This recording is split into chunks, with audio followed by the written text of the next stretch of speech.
I don't know why, but tonight, this has been a massive pain in the ass. I've recorded this twice.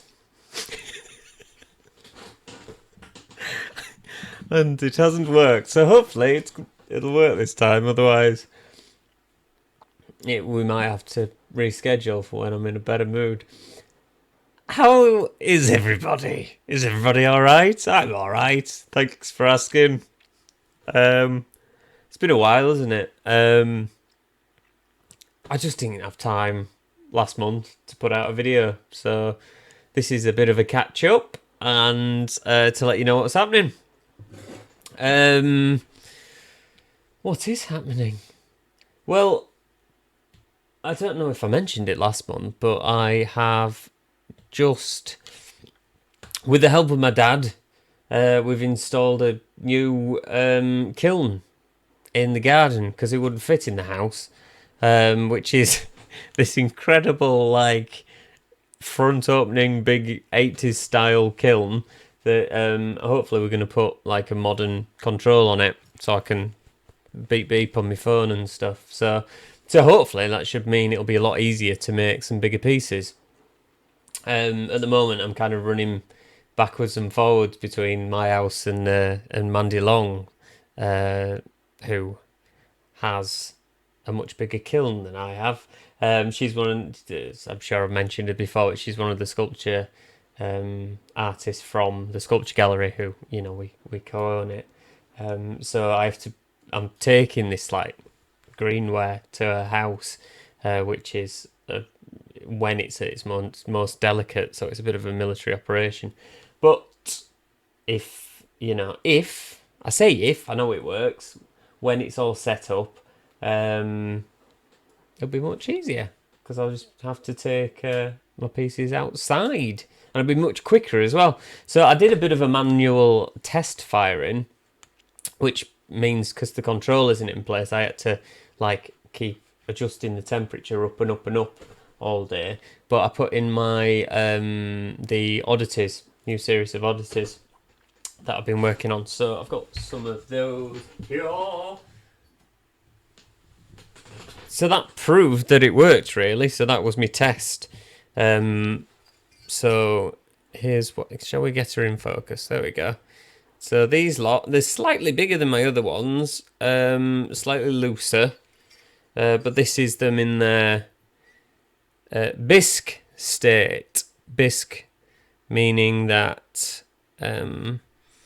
one stage after greenware, so the clay's dried and I've popped it in for its first firing, which is, I think these went to about, they're slightly over bisque, but they'll be fine. They went up to about 1,100 degrees, which changes it from that kind of brown clay colour to this red brick colour, and you get that ping. And then, so from here, I'm going to cover them in an oxide wash, whoop, and then they go back in again. Here's another one. So as you can see, I haven't kind of sculpted a base on them. I don't know whether I'll put a base on them at all, actually, because I do quite like the loose shapes that they kind of form down to. Yeah, so there we go. So they will probably be done next week. Now, in the meantime, I've started work on now I'm calling them familiar portraits, and I don't mean that in the sense that I'm familiar with them.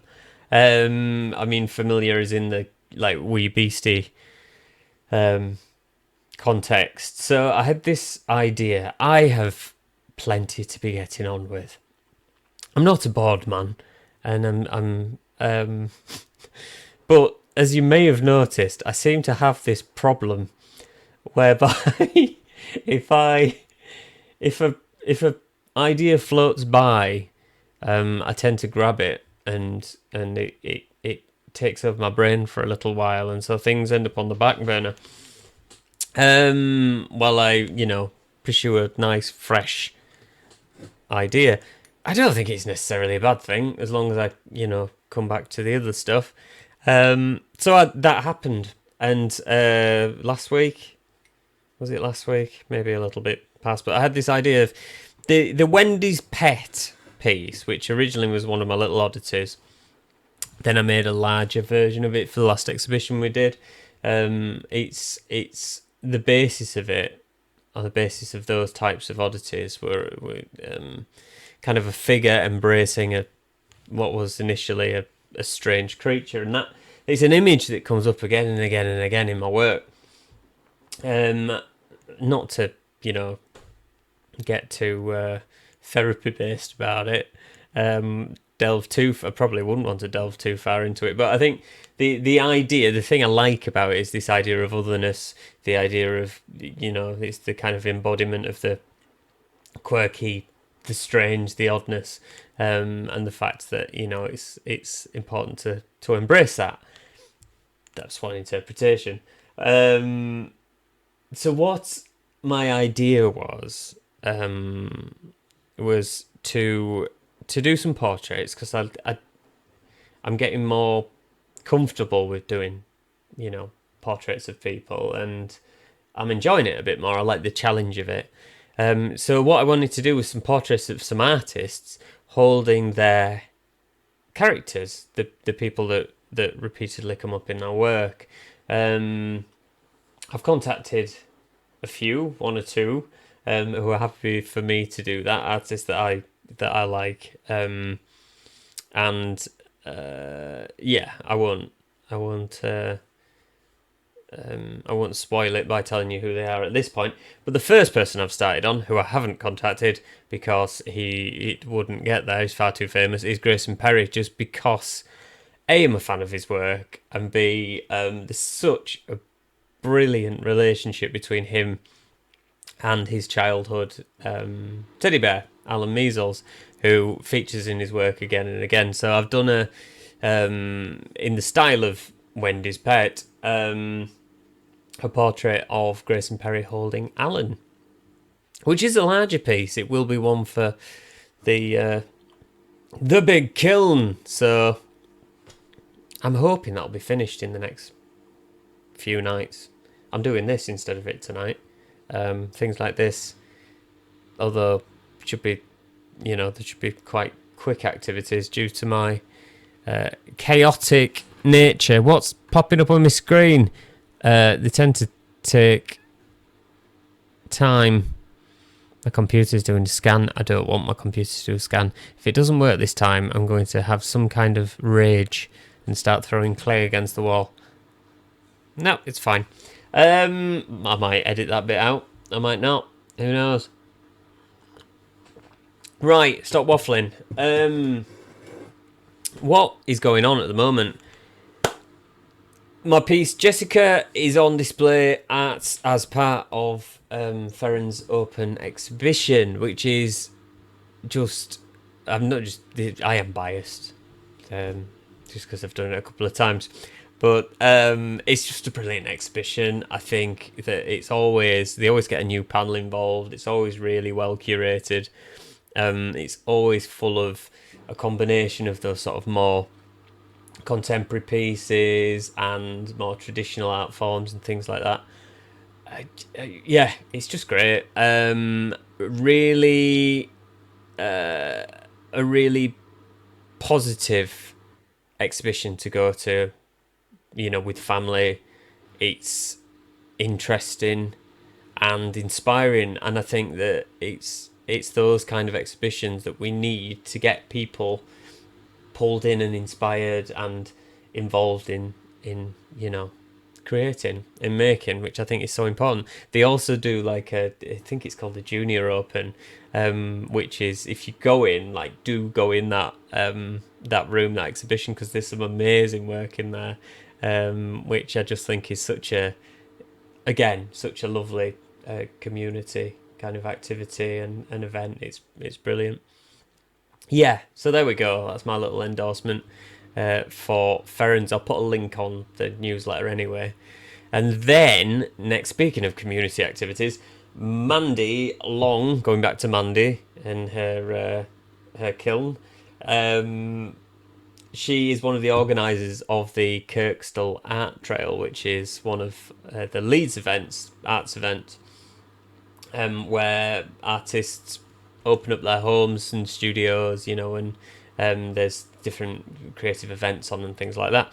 As part of that, the sculpture gallery, which Mandy is, I'm a joint owner with Mandy, with Steve Williams and with David Iredale. We've got a stand as part of Kirkstall Arch Trail. That's within. It's getting complicated, isn't it? The stand is located within Kirkstall Abbey on Kirkstall Road. There we go. I'll put the details in the newsletter to save you trying to work out what's coming out of my mouth at the moment. I'm very tired. I always say that, don't I? But I am. So we'll have a stand there. Steve Williams is doing a live stone carving demonstration. He'll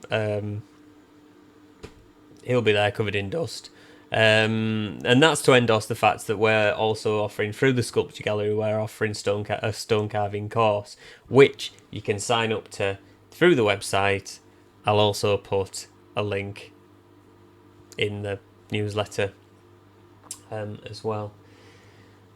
Also, within the Abbey, as part of Kirkstall Arts Trail, alongside the Sculpture Gallery being there, Stephen Cole will be there as well. Stephen Cole is a photographer who I've done some work with. He's taken some amazing pictures.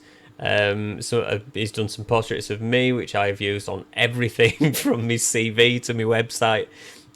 He's taking pictures of my work, but he's doing a project where he is photographing artists and displaying them next to these portraits next to the artist's work. So he's taking my Bob Teal live piece down, and he's taking my portrait, and that's going to be there as well. So I kind of, although I won't be there in person this year, I shall be there in photographic form. But do go down and see Stephen's work, because it's tremendous. He's an amazing photographer. So yeah, do pop down and have a look.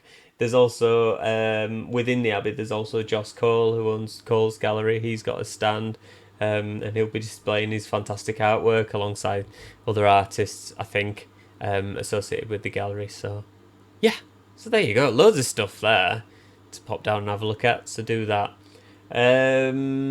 If you're local to Leeds, obviously, it's probably not one to fly down for.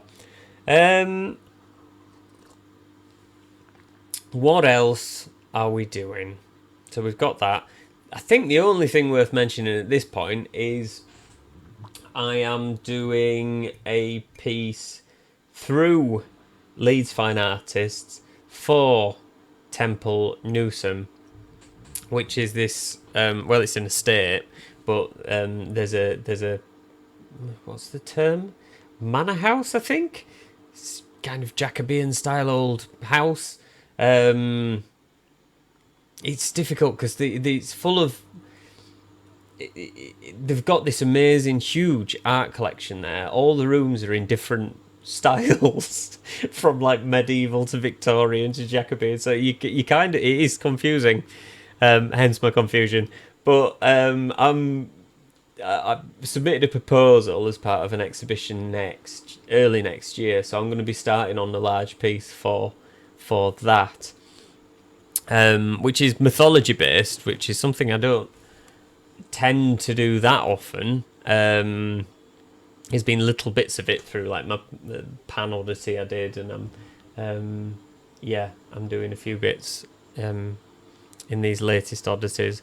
But what I'm doing is the characters known as the Fates, I think. They come up a lot as the Fates, but I think they're also known as the Moira in in Greek mythology. I think they're in Norse mythology as well. But anyway, the three women who deal with the lifeline, essentially, the creation to the death of man or woman or whatever you identify as. So this is my plan: is to have three figures, three women, and across them, through them, he's going to run the kind of individual lifeline, ending with obviously the shears and the cutting of that lifeline. So I've drawn up some ideas of what this is going to look like. I want to keep it quite loose, but I want to keep it quite figurative. So I'm going to be making a bit of a plea for people in the local area if there is anybody who'd be able to pose, because it is so much easier to work with a model than photographs, and for a larger project like that, it's much more, it's easier to be more accurate and quicker with a model. So I don't know whether I'll be using three separate people for the three different figures, or I don't know, but we shall see. So I'll be making a bit of a plea either over Instagram. Yeah, if you're interested and you're local, let me know. I think that's about it, so I'm going to shut up and we're going to get on with it. Yeah, I don't think I've missed anything there. So there we go. I'm going to put images of all my kind of work in progress with the Oddity pieces, because what I like to do is kind of offer them out to the people that I know would be the most interested to start with, and then obviously they'll be going in the sculpture gallery after that. I'll also be updating my online shop when they're done too. But if you are interested in any of them, do let me know, give me a heads up, and obviously we can make sure they're reserved. And that's about it. I don't think there's anything else. No. So there we go. I haven't heard any yelling, and the football's on, so I'm guessing we probably haven't won. So if you're following that, sorry. Should I do some work, or should I just go to bed? I think I'm on edge. I hope everyone's well, and I shall see you all soon. Ta-ta.